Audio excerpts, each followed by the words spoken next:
Okay, let's get into this. The Desperado Hotel's rooftop restaurant. It's way up there, like 617 feet over Walnut Street in St. Louis. Mm-hmm. And the sources we've got paint this really strange picture. You've got these incredible views, the Gateway Arch, everything. Best view in the city, probably. Right.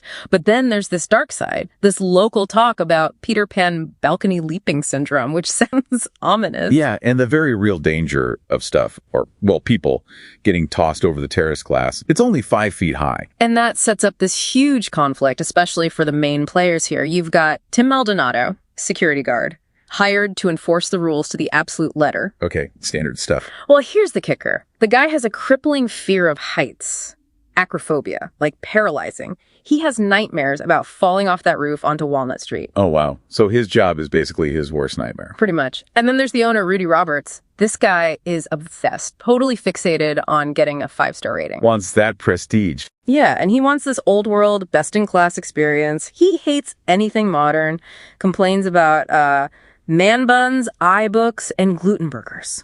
Gluten burgers. Okay, so he's resistant to change. Totally. Yeah. And his rules are ironclad, or so it seems. So what kind of rules are we talking about? What did Tim have to deal with? Well, the usual, drunks, people trying to sneak in. But the big one, the absolute hard line, was closing time. 6 p.m. sharp. Precisely 6 p.m., not 6.01. Nope. Roberts drilled it into Tim. Follow procedures or face the consequences, the same consequences as terminated employees. Okay, that sounds intense. And then comes the contradiction, right? Exactly, because Mr. Davis shows up, restaurant reviewer. Yeah. From Greater St. Louis Dine and Dish. The critic. Fork pendant guy. That's him. No reservation. Breaks rule number 1. But Roberts, desperate for that review. Lets him right in. Throws his own rules out the window. Instantly. And Davis, being kind of snobbish, demands a table right by the glass edge. Which must have made Tim, the guy terrified of heights, feel just great. You can imagine. And that bending of the rules, it's like terrible foreshadowing for Roberts' management style. How so? What happens next? Well, later, some poor employee from downstairs just wanders in, probably curious, breaks protocol. Okay, a mistake. Maybe he needs a warning. Roberts immediately terminates him. But termination here doesn't mean a pink slip. Uh-oh. Roberts makes Tim height-phobic. Tim pitched the guy over the terrace glass to his death. No. Seriously. He forced him to do that. Forced him.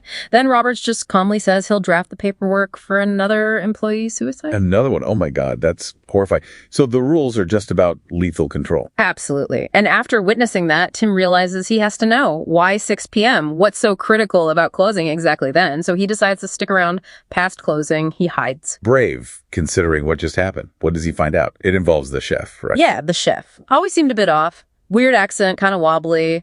Glued-on mustache, huge hat, always seemed annoyed by Roberts. And Tim saw him prepping something that looked like an arm. Yeah, that detail's in the source. Yeah. Super disturbing, but the real reveal comes after 6 p.m. Okay, what happens? The chef changes, takes off the hat, the mustache, and Tim sees tentacles. Octopus tentacles where the hair should be. Yeah. And cosmetic eyeballs come off. Wait, tentacles. The chef is an octopus. An oversized octopus with human legs, weirdly. But definitely some kind of cephalopod creature. Okay, that explains the 6 p.m. rush, maybe.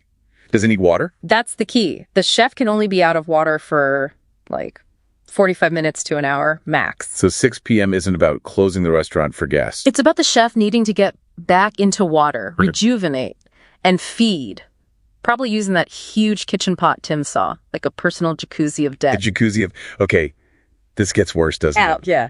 Tim peeks into the kitchen, and he sees Roberts, the owner. What's Roberts doing? He's stuffing Mr. Davis, the food critic, head first into that giant pot of boiling water. He's cooking the critic for the chef. Preparing dinner, exactly. And this is where the power dynamic becomes crystal clear. Roberts isn't the boss anymore. Not even close. The chef is calling the shots. Roberts is just the helper, the enforcer. So the 5-star obsession was just cover.